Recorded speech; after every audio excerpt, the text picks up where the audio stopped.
So here it is, week 1, my discussion kickoff for Thomas King's Green Grass Running Water. Roll the intro.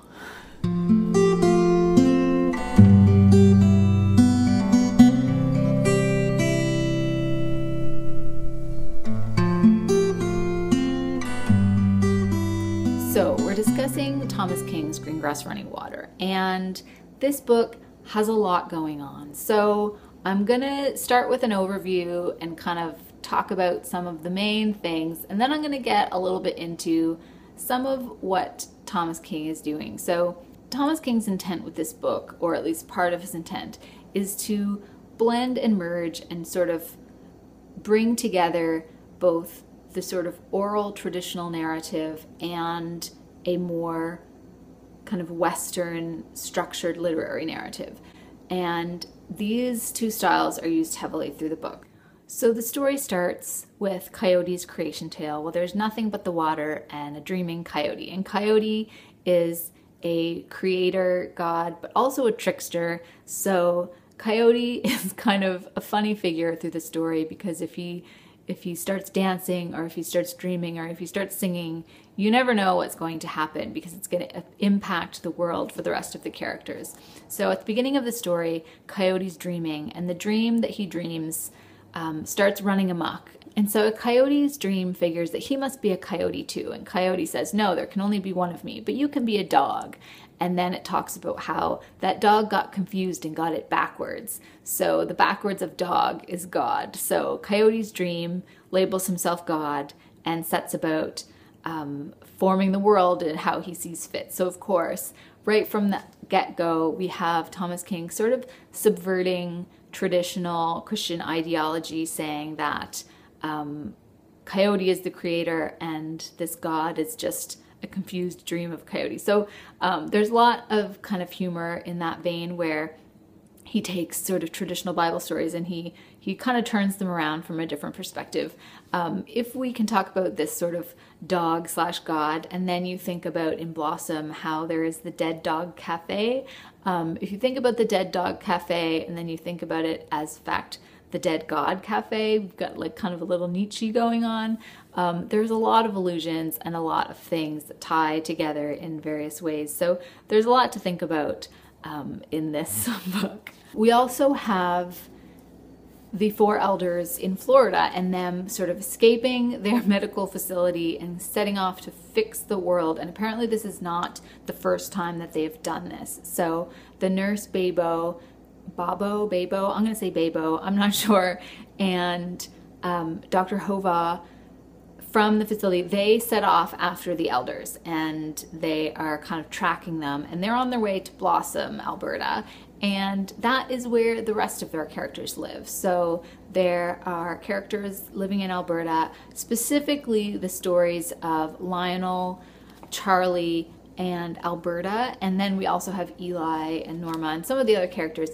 Basically, they are First Nation Canadians that are looking to find balance in their lives. So each character in their own way is kind of trying to reconcile their own cultural identities as First Nation Canadians, also existing within a kind of Eurocentric Canadian society, and how to best navigate that. So these narratives begin the story very separate, but as the elders make their way from Florida to Alberta, we see a gradual merging and overlap towards the end, where the elders are in Alberta and then Coyote is also there, and events happen that attempt to bring a balance back to these characters' lives. So there's a gradual merging of the oral and the literary traditions, and I really like the way that the stories kind of gradually mix and converge, and it feels very natural the way that it happens. And it's also very interesting,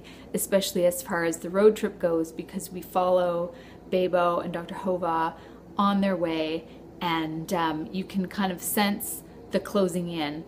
So because we have these Canadians, these First Nation Canadians, looking to find balance in their own cultural identities and their place within Canadian culture, and we have Thomas King, who loves making kind of puns and allusions and dropping symbols everywhere. There is so much to notice and so much to take in. One of the things that I like about this book is that you can read it on multiple levels. So you can just read it for the plot of the story, especially as far as like Lionel's story. He's kind of one of the most prominent characters. We spend a lot of time with him where he's struggling to decide if he's going to go back to university or if he's going to stay and blossom.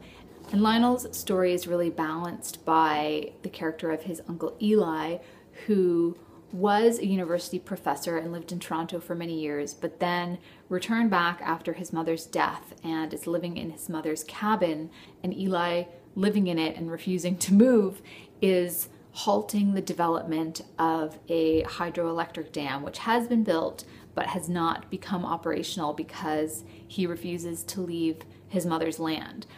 So we can read the book just for the plots of these characters' lives and watching them try to figure out and struggle with their own place in Canadian society and their own Blackfoot First Nation society. We can read it like that and we can enjoy that story and kind of, we don't need to take away anything more.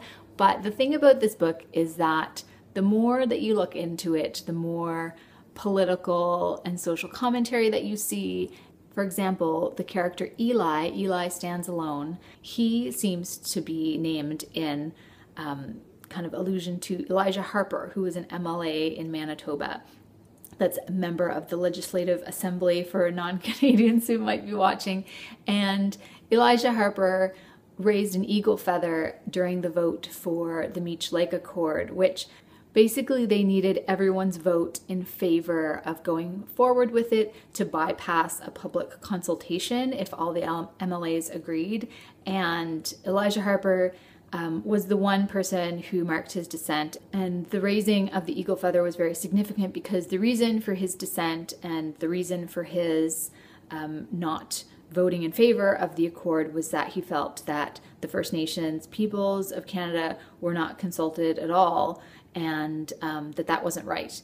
So he stood alone, and then we have Eli stands alone, who's halting the progress of the hydroelectric dam. He's taking these names and creating alignments with the characters.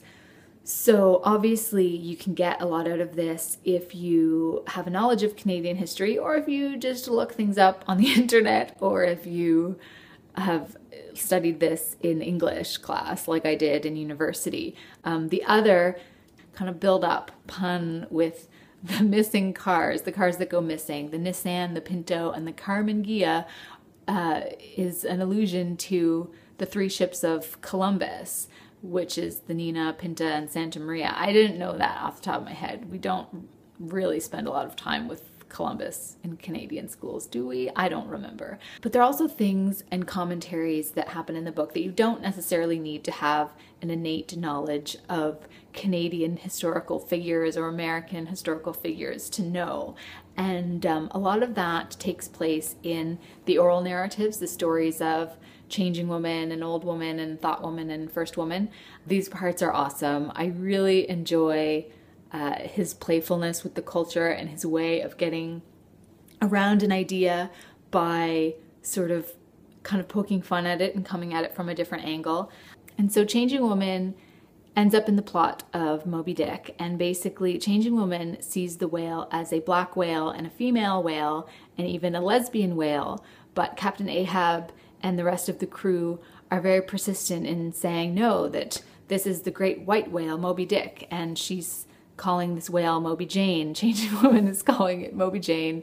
And aside from just kind of being a funny exchange, what we can take away from this is the idea of white patriarchal European culture not adequately seeing or not truly seeing things that are other. So not adequately paying attention to that which is black or that which is female or that which is not heteronormative in culture, and not kind of seeing things for what they are. And then also the idea of, quote, history is written by the victors, you know? So even on page 196, we get Coyote saying, she means Moby Dick. I read the book. It's Moby Dick, the great white whale, who destroys the Pequod. He says, but there isn't any Moby Jane.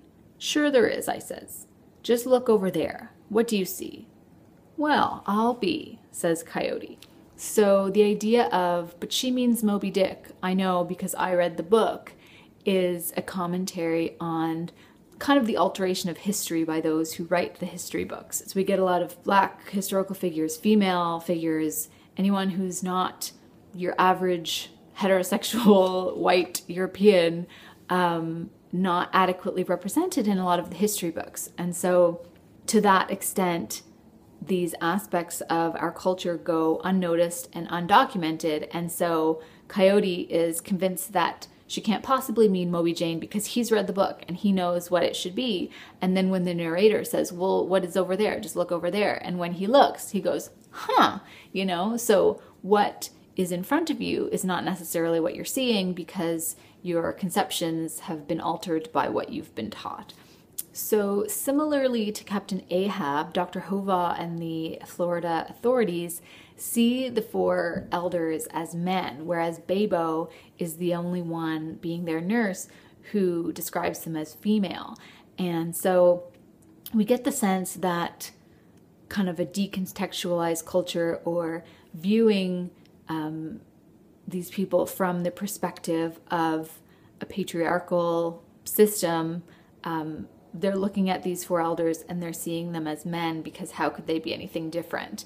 So lastly, I want to talk about the significance of the name of the novel itself, Green Grass Running Water, and that is an allusion to the original agreements for treaty rights as negotiated by the European settlers, or kind of the American government, with the Native Americans, and that was that the treaties will stand as long as the grass is green and the waters run, I think was the phrasing that was used. So basically, they negotiated these treaty rights with the Aboriginals, and the treaty rights were supposed to be in effect for as long as the natural world survived, basically.